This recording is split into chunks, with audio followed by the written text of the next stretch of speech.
سفر شام کی رودات سناؤں کیسے. ناظرین السلام علیکم. واقعہ کربلا کے ہو جانے کے بعد جو ایک واحد ذریعہ ہم لوگوں تک تھا کہ کربلا میں کیا ہوا ہم تک پہنچے، وہ تھے پیچھے رہ جانے والے اہل حرم. ان لوگوں نے اپنے اوپر یہ لازم کر لیا کہ ہم کربلا کو کبھی نہیں بھولیں گے، کبھی گریہ کر کر، کبھی خطبے دے کر، یاد دہانی کروا کر کہ کربلا میں کیا ہوا یہ کوئی بھی نہ بھول پائے. تاریخ میں ایسا ہوتا ہے کہ کئی بار جب ایسی چیزیں درج کی جاتی ہیں تو ان میں سے کچھ افراد ہوتے ہیں جو چھپ جاتے ہیں، کچھ اجاگر ہو جاتے ہیں، جن میں سے ایک شخصیت ایسی ہے بی بی کلثوم بنت علی، جو کہ شریکۃ الزینب بھی تھیں، اور انہوں نے بھی اتنی ہی دلیری، اتنی ہی شجاعت کے ساتھ ان سارے حالات کا سامنا کیا کہ جس طرح بی بی زینب سلام اللہ علیہا کر رہی تھی، اور آپ نے بھی خطبے دیے اور اسی طرح سے آپ بھی مصیبت کے سامنے ڈٹی رہیں جیسے دوسرے اہل حرم کھڑے ہوئے تھے. آئیے آج جانیں بی بی کلثوم کے بارے میں کہ بعد کربلا ان کا کیا کردار رہا. اور ایک بار پھر اس میں ہمارا ساتھ دے رہی ہیں ذاکرہ اعظمی زہرا رضوی. السلام علیکم اپا. وعلیکم السلام ورحمۃ اللہ وبرکاتہ. اپا اگر ہم واقع کربلا کے اعتبار سے دیکھیں تو یہ جو خطبات دیے گئے، کبھی بی بی زینب کے ذریعے، کبھی بی بی کلثوم کے ذریعے، کبھی امام سجاد علیہ السلام کے ذریعے، تو ان کی اتنی زیادہ اہمیت کیوں ہے ہم لوگوں کے لیے؟ کیا وجہ ہے جو یہ خطبوں نے اتنا اہم کردار ادا کیا؟ اعوذ باللہ من الشیطان اللعین الرجیم. بسم اللہ الرحمن الرحیم. جیسا کہ شہید مطہری فرماتے ہیں کہ واقعات کربلا میں خطبات کا بہت اہم رول رہا ہے، اور اس کی پیچھے وجہ یہ بیان کی جاتی ہے کہ کربلا کے واقعے کو عام کرنے کا جو سبب بنے ہیں وہ خطبات ہی ہیں. کیونکہ دیکھیے کربلا کا واقعہ اگر ہم ایک مرتبہ تصور کریں خواہر کہ واقعات کربلا رونما ہوتا اور اس کے بعد اہل حرم کا رول نہ ہوتا اور کہیں پر ان کے ذریعے سے کوئی خطبات کا ذکر نہ ہوتا یا ان کا کوئی رول نہ ہوتا، تو یہ تمام واقعات کربلا ایک مرتبہ اسے چھپا دیا جاتا اور جو بیابان میں ہوا تھا وہ ایک مرتبہ خاموش کر دیا جاتا، وہ لوگوں تک پہنچایا ہی نہ جاتا، تو یہ تمام حقائق جو تھے وہ چھپ جاتے. واقعات کربلا میں جو خطبات کا رول ہے وہ اس لیے اہمیت بہت زیادہ رکھتا ہے کہ ان کے ذریعے دراصل کربلا لوگوں کے سامنے آئی ہے. لوگوں نے جانا ہے کہ کربلا میں ہوا کیا تھا، امام کے قیام کا مقصد کیا تھا، امام کی شہادت کس طرح سے دردناک انداز رہا ہے امام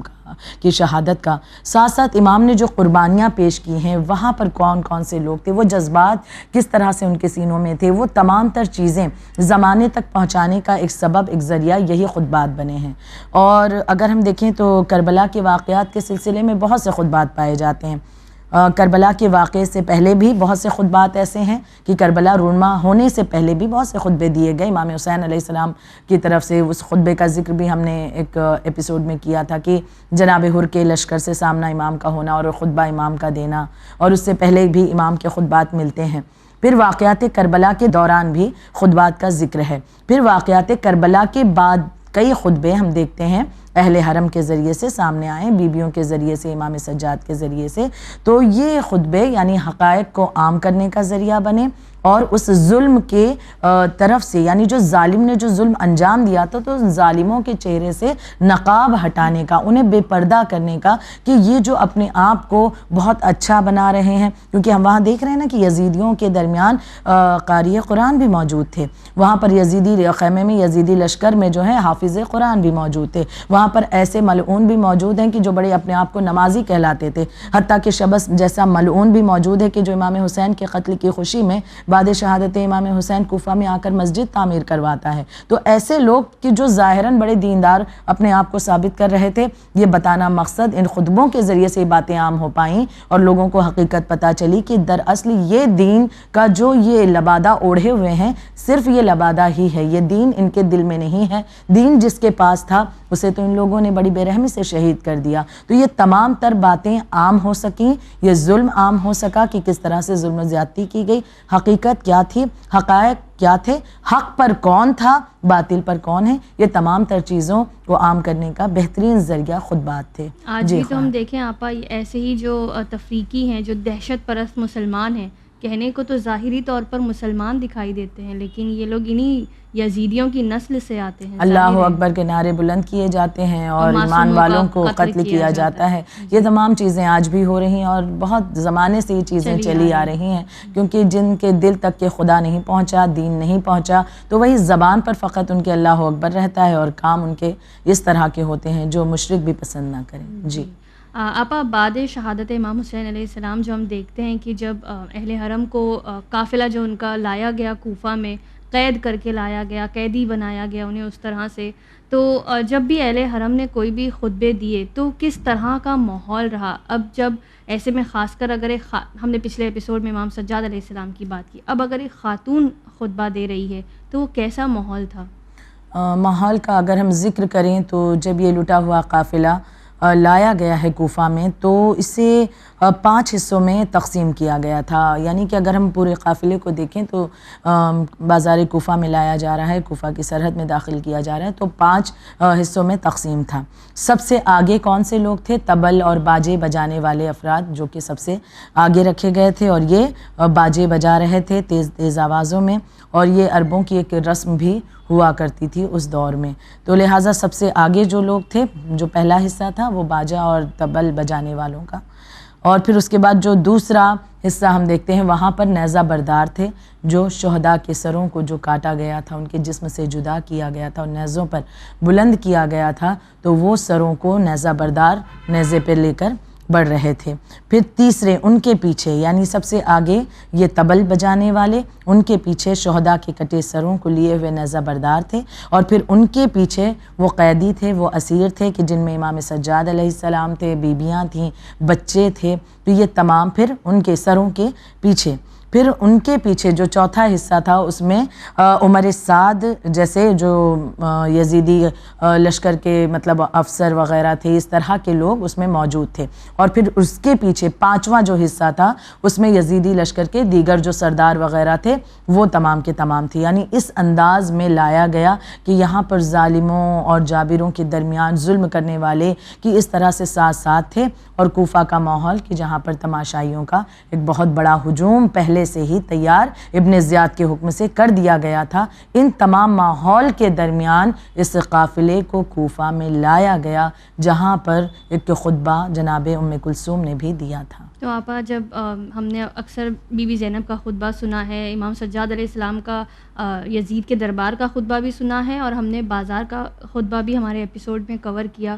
تو بی بی کلثوم علیہ السلام کا جو خطبہ تھا اس خطبے میں بی بی نے کیا اہم نکات پیش کیے تھے؟ کن چیزوں کی طرف ہمیں متوجہ کروایا؟ جی خیر، سب سے پہلے اس بات کا ذکر کرنا چاہوں گی کہ جب یہ قافلہ آیا ہے، اب ترتیب میں نے ابھی آپ کے سامنے ذکر کیا، 5 حصوں میں اسے اس طرح سے بانٹا گیا، اور پھر یہ داخل کوفہ ہوا. یہاں آنے کے بعد چونکہ شور بہت زیادہ تھا اور اس شور کے درمیان بھی خطبات دیے ہیں اہل حرم نے. اب چونکہ شور بہت زیادہ تھا، اس وقت اس شور کو خاموش کرانے کے لیے مولائے کائنات کی شیر دل بیٹی جناب زینب سلام اللہ علیہا کا بھی کردار ہم یہاں پر دیکھتے ہیں کہ آپ نے ایک مرتبہ اشارہ کیا ہے اور خاموش رہنے کا. آپ کے اشارے میں وہ ہیبت تھی کہ وہ جو شور ایک مرتبہ اٹھ رہا تھا اتنے لوگوں کے ذریعے سے، ایک خاتون کی آواز پر وہ ہیبت اللہ نے طاری کر دی تھی کہ لوگوں کے دلوں میں وہ چیزیں طاری ہوئیں، وہ ہیبت طاری ہوئی کہ یہ خاموش ہو گئے. نہ صرف خاموش ہو گئے تھے بلکہ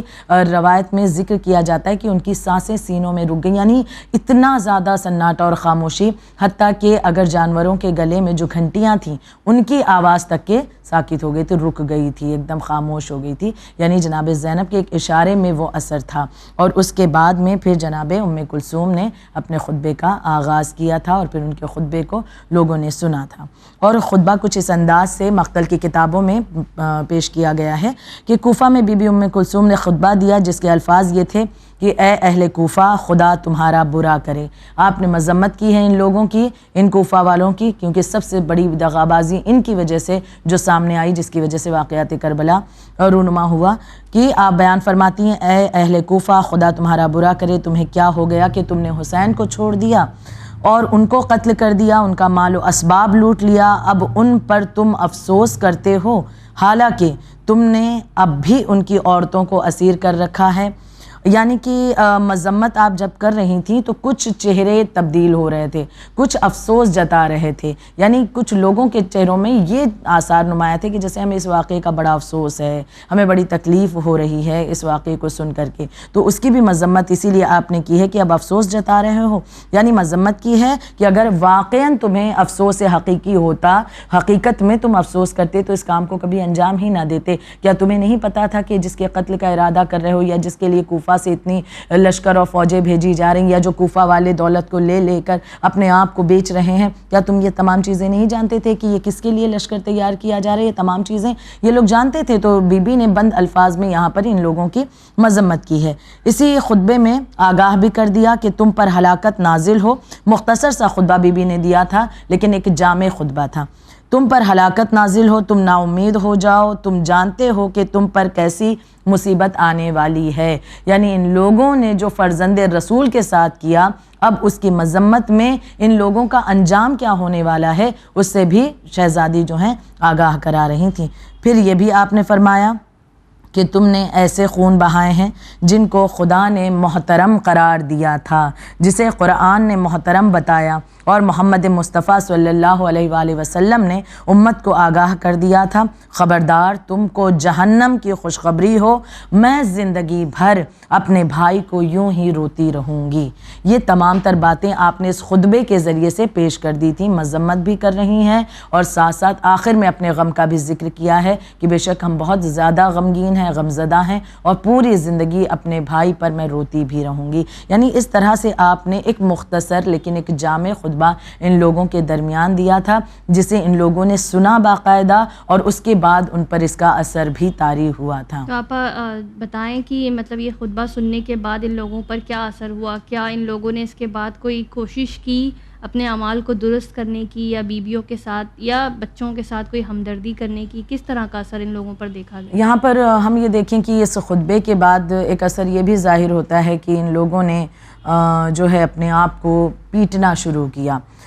یہاں تک کہ روایت میں بتایا جاتا ہے کہ عورتیں جو ہیں اپنے بالوں کو کھول دیتی تھیں، اپنے بالوں کو ان لوگوں نے کھولا اور خاک کو اٹھا کر سر پر ڈال رہی تھیں. ماتم کرنا ان لوگوں نے شروع کیا اور پھر جو مرد تھے وہ بھی اپنے آپ کو ملامت کر رہے تھے، چہرہ پیٹ رہے تھے، بہت افسوس جتا رہے تھے. یعنی یہ تمام چیزیں اس خطبے کو سننے کے بعد ان لوگوں کا یہ عالم ہو رہا تھا. خطبے کے درمیان بھی یہ چیزیں آغاز ہو چکی تھی اور جب خطبہ بی بی کا ختم ہوتا اور آپ مذمت بھی کرتی ہیں اور یہ بھی کہتی ہیں کہ جہنم کی خوشخبری ہو تمہیں، تو اب یہ لوگ جو بڑے اطمینان کے ساتھ سوچ رہے تھے کہ ہم نے جو کچھ بھی انجام دیا ہے امام حسین علیہ السلام کے ساتھ جو دغا کی ہے، اس سے پہلے جناب مسلم کے ساتھ ہم نے جو کچھ کیا، اسے یہ لوگ فراموش کر رہے تھے، بلکہ ایک دم غفلت میں تھے. سب کچھ جانتے ہوئے بھی یہ سوئے ہوئے تھے. اب ان کے ضمیر کو ایک مرتبہ ان خطبوں کے ذریعے سے بی بی نے جب جگایا، اب یہ لوگ ظاہر یہ کر رہے ہیں کہ اب انہیں احساس ہو رہا ہے کہ یہ لوگ بہت پریشان ہیں اور جو کچھ بھی انہوں نے کیا ہے وہ بہت غلط کیا. تو یہی وجہ تھی کہ بی بی نے پھر ان کے لیے مذمت بھرے الفاظ کہے. یہاں تک کہ ایک دوسری چیز بھی سامنے آتی ہے کہ یہی کوفہ تھا کہ جہاں پر اس خطبے کے بعد میں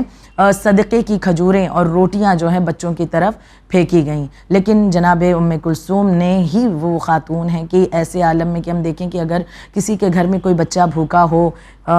ایک دن دو دن تو بڑی بات ہو گئی، اگر ایک روز کا بچہ بھوکا ہو، صبح سے بھوکا ہو اور شام میں کوئی اس کی مدد کرے تو ماں کا دل یا اگر گھر کی مستورات ہیں تو تڑپ اٹھتا ہے اور فوراً کہتی نہیں میرا بچہ کھا لے کیونکہ یہ بچہ میرا بھوکا ہے، یہ بچہ میرا پیاسا ہے. ہم تصور کریں کہ ان ننھے بچوں کی بھوک اور پیاس کا عالم کہ جو کربلا سے چلے ہیں، اس طرح سے رسیوں میں باندھے گئے ہیں، کبھی بے پالان اونٹوں پر بٹھائے جاتے ہیں، کبھی تازیانے کا شکار ہوتے ہیں، کبھی شمر کی طرف سے تماچے کھاتے ہیں. اور یہ بچے جب یہاں کوفہ میں پہنچتے ہیں اور ان پر اس بھوک اور پیاس کے عالم میں صدقے کی کھجوریں روٹیاں پھینکی جاتی ہیں، بچوں نے ہاتھ میں اسے لیا ہے لیکن کھا نہیں رہے ہیں. بی بی ام کلثوم کی غیرت واقعاً ہم دیکھیں کہ خاتون کتنی مضبوط ہو سکتی ہے اگر وہ ارادہ کرے. تو یہ شخصیتیں ہمیں اس چیز کا درس دیتی ہیں کہ جو ہم ذرا سی مصیبتوں پر بعض اوقات خواتین بہت زیادہ پریشان ہوتی ہیں اور کہتی ہیں اب ہم اس چیز کو انجام نہیں دے سکتے، لیکن یہ خواتین کربلا ہمیں بہت بڑا پیغام دیتی ہیں صبر کا، شکر کا اور ساتھ ثابت قدمی کا، کہ مصیبت کے وقت بھی جو ثابت قدم رہا وہی کامیاب ہے. یہاں پر جناب ام کلثوم نے وہ روٹیاں اور صدقے کی روٹیاں اور کھجوریں ان بچوں کی ہاتھ سے لے کر ان لوگوں کی طرف واپس پلٹا دی کہ ہم اہل بیت اطہار، ہم پر صدقہ حرام ہے. یعنی آپ نے یہ نہ کیا کہ ٹھیک ہے بچے بھوکے ہیں پیاسے ہیں تو کھا لیں، نہیں، جو اہل بیت اطہار کا مقام ہے اس مقام کو ہر لمحہ مصیبت کے درمیان بھی اپنے مقام و منزلت کو لوگوں کے سامنے بیان کرتی رہیں کہ اہل بیت کا مقام اتنا بلند ہے کہ وہ لوگوں کو صدقہ فراہم کرتے ہیں، وہ لوگوں کے لیے اس طرح سے کام آتے ہیں، صدقہ ان پر حرام ہے. تو لہٰذا ہم کتنی ہی مصیبت میں کیوں نہ ہو جائیں یہ چیزیں ہم اختیار نہیں کر سکتے ہیں. تو یہ تمام چیزیں بھی وہاں پر رونما ہوتی ہیں. خطبے کا ایک اثر جو ہے ظاہر ہوتا ہے جو ہم تاریخ میں مقتل کی کتابوں میں پاتے ہیں. جی اپا، تو دیکھا جائے کہ یہ جو ظالم تھے، خاص کر یہ جو ابن زیاد اور عمر ابن سعد وغیرہ تھے، ان کا جو مقصد تھا کہ ہم یہاں لائیں گے اہل حرم کو، ان کو ذلیل کریں گے اور لوگوں کے سامنے باغی ثابت کریں گے، تو ان خطبوں کے بعد تو اس کا مقصد پورا نظر ہوتا نہیں آ رہا ہے. تو اس حوالے سے کیا کوئی تاریخ میں ذکر ملتا ہے کہ پھر لوگوں میں ان لوگوں کو لے کر کیا چیزیں سامنے آئیں؟ جی خواہر، اگر ہم دیکھیں غور کریں تو یہ ابن زیاد جو کہ کوفہ کا حاکم بنا ہوا تھا نا، اسے کوفہ کا حاکم بنایا ہوا تھا، تو یہ ابن زیاد اس کا سوچنا یہ تھا، ایک تو یہ مغرور تھا اپنی اس طاقت اور دولت میں، اور اس غرور کے بنا پر یہ سوچ رہا تھا کہ ایک میرا دبدبہ لوگوں میں بہت بڑھے گا کہ جب میں ان اسیروں کا یہاں پر تماشا لوگوں کے سامنے پیش کروں گا اور لوگ اس طرح سے دیکھیں گے تو ایک خوف لوگوں کے دل میں پیدا ہوگا کہ جب میں نے حسین جیسے اور ان کے خانوادے پر اس طرح سے رحم نہیں کیا تو اگر کوئی اور میرے خلاف اٹھا تو میں اس کا کیا انجام کروں گا. یعنی یہ اپنی حکومت کے جو ہے پائے کو مضبوط کرنا چاہتا تھا، لیکن یہ نہیں جانتا تھا کہ یہ وہ اہل بیت اطہار ہیں کہ جو اپنی مظلومیت میں بھی، اپنی مظلومیت کے ذریعے سے بھی اس کی حکومت کے تخت و تاج کے جو ہے پائے کو نست و نابود بھی کر سکتے ہیں، اپنی خاموشی کے ذریعے، اپنے خطبات کے ذریعے، اپنے گریہ کے ذریعے، اپنی باتوں کے ذریعے، اپنی تبلیغات کے ذریعے، اپنے انقلاب کے ذریعے، اور یہ چیزیں سامنے آئی ہیں. تو اب دیکھیے کہ یہ سوچ رہا تھا کہ میں لوگوں کے سامنے ایک غلط تصویر پیش کروں گا اور لوگوں کے دلوں میں خوف پیدا ہوگا میرے لیے، اور وہ مجھے اور زیادہ میری حکومت کو جو ہے تسلیم کرنے کے لیے مجبور ہو جائیں گے. بلکہ معاملہ برعکس ہمیں ہوتا ہوا نظر آتا ہے کہ یہ سوچ رہا تھا میرا خوف و دبدبہ ہوگا، اس وجہ سے لوگ مجھے خوش کرنے کے لیے ان کے ساتھ اور زیادہ زیادتیاں کریں گے، لیکن اس کے برعکس ہوتا ہے کہ مجمع رو بھی رہا ہے، چیخ بھی رہا ہے، خود کو ملامت بھی کر رہا ہے. دوسری ایک چیز ہم دیکھیں کہ ظالموں کا ماننا یہ تھا کہ اسیروں کو جب یہاں لایا جائے گا، واقعات کربلا کے بعد اگر ہم دیکھیں کہ اس سے پہلے تاریخ میں کبھی ایسا نہیں گزرا کہ کسی کے اوپر کوئی ظلم، یعنی کسی کا کسی کے ساتھ کوئی معاملہ ہو یا دشمنی ہو اور اس کی زندگی کے خاتمے کے بعد اس کے گھر والوں کو اور بچوں کو اس طرح سے اذیت دی جائے. یہ واقعات کربلا اپنے آپ میں واحد ایک مثال ہے جہاں پر بچوں کو بھی قیدی بنایا گیا اور عورتوں کو بھی. اس کے پیچھے دراصل منصوبہ کیا تھا، مقصد کیا تھا کہ یہ جو یزیدی خیمہ تھا، جو یزیدی تمام تھے، چاہے ابن زیاد عمر سعد ہو یا جتنا یزیدی لشکر، یہ تمام کیا سوچ رہے تھے کہ عورتیں اور بچے کمزور ہوتے ہیں، جب ان پر مصیبتیں زیادہ بڑھیں گی تو یہ رونا شروع کریں گے، پریشان ہوں گے.